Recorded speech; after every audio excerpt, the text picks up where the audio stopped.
प्राचीन काल में ये कलिंग के नाम से विख्यात था। सूर्य की पहली किरण इसी प्रदेश के एक कोण पर पड़ती है। इसी स्थान पर कभी संसार का सबसे भव्य और विशाल सूर्य मंदिर बनवाया गया था। सैकड़ों साल पहले की बात है। पुरातात्विक दस्तावेज के तौर पर संग्रहित पुस्तक मादला पांजी और बाया चकड़ा में उल्लेख है कि 13वीं सदी में गंग वंश के राजा लांगुला नरसिंहदेव ने इस सूर्य मंदिर का निर्माण करवाया था। नरसिंहदेव युद्ध में बड़े कुलीन और शक्तिशाली थे और मात्र 18 साल की उम्र में वे अपने पिता राजा अनंग भीमदेव की विशाल सेना के प्रधान सेनापति नियुक्त कर दिए गए थे।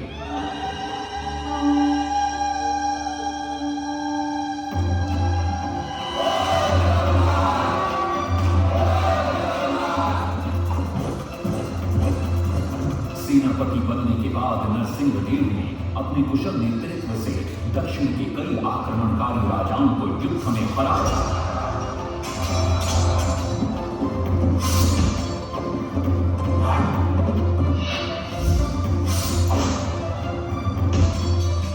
और उनके राजकोष पर कब्जा कर लिया।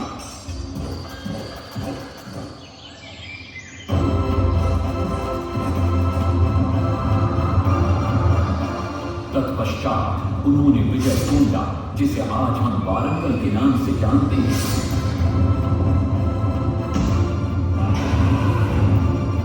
कि काकतीय वंश के राजा गणपति को परास्त किया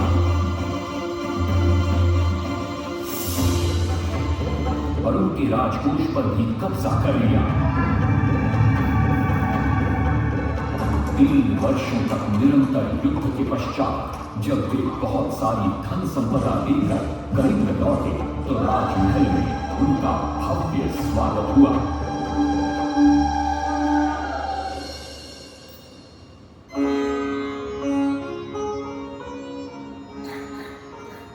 राजमाता कस्तूरी देवी पुत्र नरसिंहदेव की वीरता से बहुत प्रसन्न हुई और पुत्र के सामने अपने मन की इच्छा प्रकट की। कहा, तुम्हारे पिता ने शंख क्षेत्र पुरी में भगवान जगन्नाथ का भव्य मंदिर बनवाया है। मैं चाहती हूँ कि तुम पद्म क्षेत्र कोणार्क में उससे भी भव्य और विशाल सूर्य मंदिर बनवा। किंतु नरसिंहदेव माता से प्रतिप्रश्न करते हैं, सूर्य मंदिर ही क्यों और वो भी कोणार्क क्यों? तब राजमाता कस्तूरी देवी बतलाती है, द्वापर युग में भगवान श्री कृष्ण के पुत्र सांब बड़े ही सुंदर और सुकुमार थे। वो नारद मुनि को चिढ़ाया करते थे। एक दिन नारद मुनि ने सांब को सबक सिखाने की योजना बनाई और उन्होंने सांब की सुंदरता की प्रशंसा कर उन्हें गोपियों के साथ जल क्रीड़ा करने को उकसाया। वहीं दूसरी तरफ भगवान श्री कृष्ण को जाकर कह दिया कि सांब अपनी मां समान गोपियों के साथ जल क्रीड़ा कर रहा है। श्री कृष्ण इस बात से बहुत क्रोधित हो जाते हैं और वे सांब को श्राप दे देते हैं, जिस सुंदरता का तुम्हें अभिमान है वो तत्क्षण नष्ट हो जाए। सांब को कोढ़ हो जाता। जब सांब राजमहल लौटते हैं और मां जामदेवी को ये पता चलता है कि पिता श्री कृष्ण के श्राप की वजह से सांब की ये अवस्था हुई तो सारी रानियां क्रोधित हो जाती हैं। नारद जी को बुलाया जाता है। वे रोग मुक्ति का उपाय बतलाते हैं। वे कहते हैं, सूर्य की पहली किरण ऊर्ध्व देश के एक कोण पर पड़ती है जिसका नाम कोणार्क है। सांब को वहीं जाकर सूर्य की आराधना करनी होगी।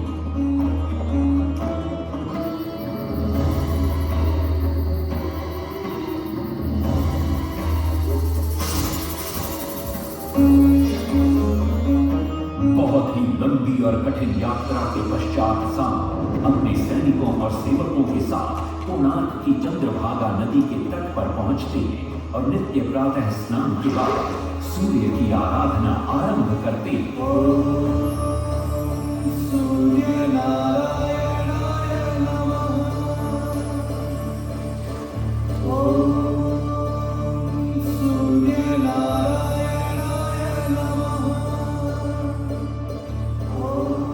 अन्न जल त्याग कर 12 साल की कठिन तपस्या के बाद सूर्य देव प्रसन्न होकर प्रकट होते और सांब को रोग मुक्त होने का वरदान देते। पुत्र आज रात्रि के चतुर्थ प्रहर में स्नान करते समय नदी के तल में तुम्हें एक वस्तु मिलेगी, वो मेरा ही प्रतिरूप होगी। उसका स्पर्श पाते ही तुम इस कोढ़ रोग से मुक्त हो जाओगे। स्नान के पश्चात सांब जब नदी से बाहर आते तो वो रोग मुक्त हो चुके होते। उनके हाथ में एक छोटा सा पत्थर है। उनके सुंदर और सुकुमार शरीर को देखकर सारे अनुचर और सिपाही प्रसन्न होते। सांब उस पत्थर को वहीं स्थापित कर एक छोटा सा मंदिर बनवाते। लेकिन जब उन्हें ज्ञात होता है कि सूर्य पूजा का विधि विधान यहाँ किसी को पता नहीं है तो वे चिंतित हो जाते।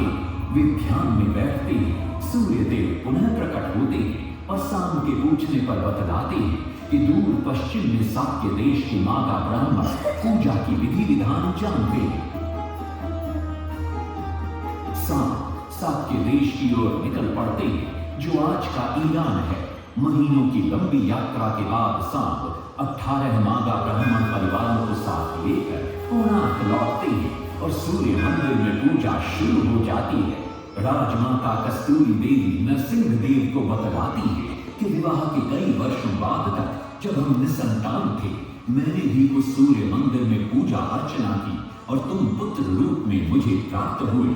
माता की बात सुनकर नरसिंह देव मां को कोणार्क में संसार का सबसे भव्य और विशाल मंदिर बनाने का वचन देते। सदाशिव सामंतराय महापात्र, जो शिवई सांतरा के नाम से लोकप्रिय थे, वे अपने सहयोगी बीसू महाराणा के साथ मंदिर का प्रतिरूप बनाते और नरसिंह देव के समक्ष प्रस्तुत करते। नरसिंह देव मंदिर का प्रतिरूप देखकर अभिभूत हो जाते हैं और शीघ्र मंदिर निर्माण कार्य आरंभ करने का आदेश देते। दूर से बड़े-बड़े पत्थर लाए गए, जितने पत्थर डाले गए सारे टूट गए। पानी को डाला, उसमें डाले गए, नहीं पता चला, सारे टूट गए। सिर्फ एक सांत्वना हुए परेशान, किस विधि मंदिर बने। सिर्फ एक सांत्वना हुए परेशान, किस विधि मंदिर बने। एक दिन वे चिंतामग्न कोणार्क लौट रहे थे, तभी उन्हें प्यास महसूस हुई। उन्हें पास ही में एक कुटिया दिखाई पड़ती है, जहाँ एक बूढ़ी औरत से उनकी भेंट होती है। शिवई सांतरा पानी मांगते हैं। बूढ़ी औरत पानी के साथ गरम गरम भोजन भी लेकर आती है। वे थाली के बीच में हाथ डालते हैं, जिससे उनका हाथ जल जाता है। तब वो बूढ़ी औरत मुस्कुराकर कहती है, तुम तो शिवई सांतरा की तरह बीच से भोजन उठाकर खा रहे हो। ये सुनकर शिवई सांतरा को अपनी भूल का एहसास होता है। माता रामचंडी ने उपाय सुझाया, समझे शिवई सांतरा।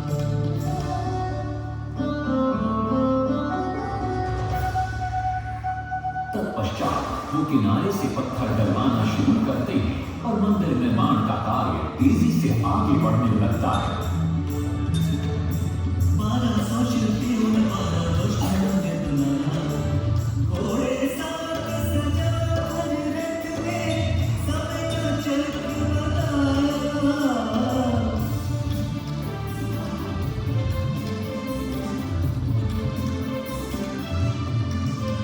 दूसरी तरफ कलिंग के उत्तर के राज्यों के नवाबों के बार बार राज्य पर आक्रमण हो रहे थे। इन आक्रमणों से क्रोधित होकर नरसिंह देव अपनी विशाल सेना को लेकर युद्ध के लिए निकल पड़े।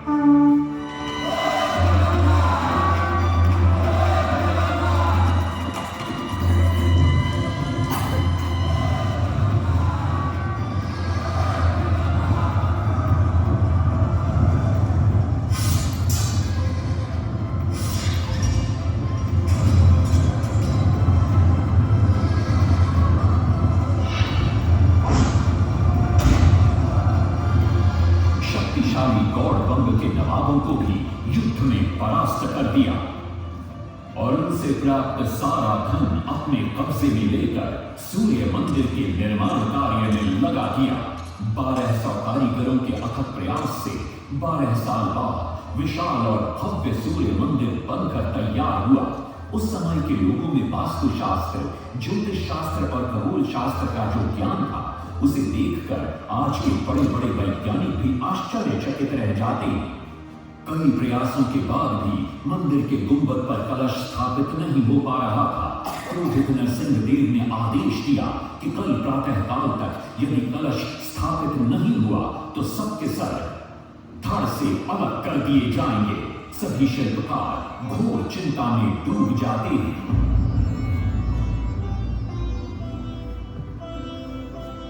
दूसरी तरफ मुख्य शिल्पकार बीसू महाराणा का 12 साल का बेटा धर्मपद सूर्य मंदिर के प्रतिरूप पर कलश बिठाकर प्रसन्न होता है और मां के सामने अपने पिता से मिलने की इच्छा व्यक्त करता है। मां अपने बागीचे के बेर पोटली में बांध कर देती है और कहती है, अपने कुत्ते बलिया को साथ लेकर कोणार्क जाओ। बलिया अपने मालिक को पहचान लेता है और बीसू महाराणा से निपट जाता है। धर्मपद अपने पिता को प्रणाम करता है और अपना परिचय देता है। सबको चिंता में देखकर वो अपने पिता से इसका कारण पूछता है।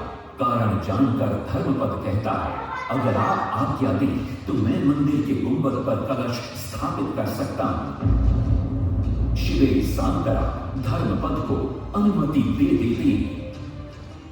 धर्मपद गुंबद पर चढ़ जाता है और कुछ ही समय के प्रयत्न के पश्चात वो कलश को स्थापित करने में सफल हो जाता है। गुंबद पर कलश स्थापित होते ही नीचे गर्भगृह में चारों दिशाओं में लगे चुंबकों के आकर्षण से सूर्य महाप्रभु की मूर्ति शून्य में स्थापित हो जाती है। सब धर्मपद को कंधे पर बिठाकर खुशी से नृत्य करने लगते हैं।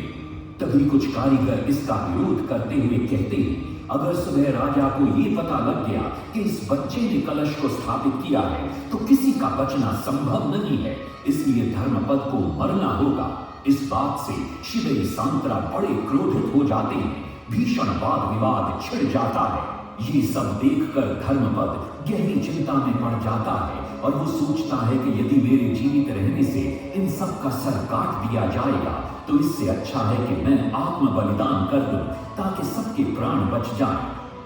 और उसी पल धर्मपद नवनिर्मित सूर्य मंदिर के शिखर पर चढ़ जाता है।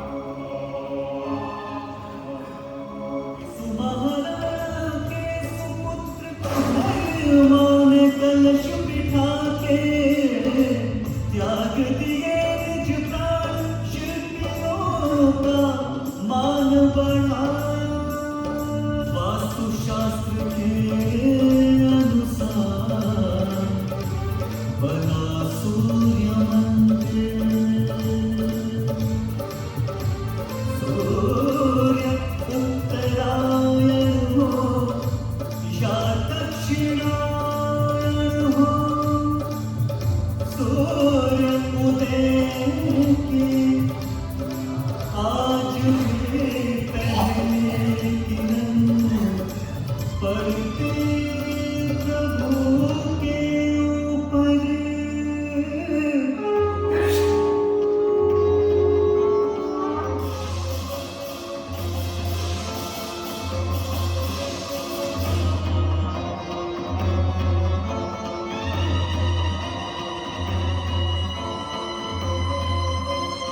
तभी वहां नरसिंहदेव भी आ पहुंचते हैं।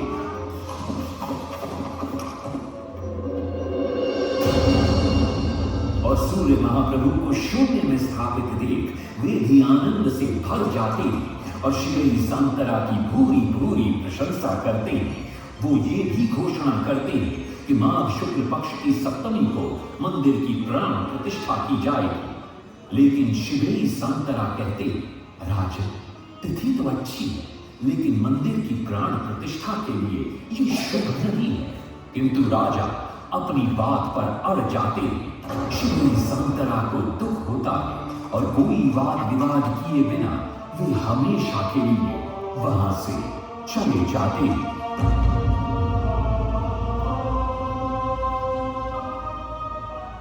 पूर्व निर्धारित तिथि पर मंदिर की प्राण प्रतिष्ठा संपन्न होती है।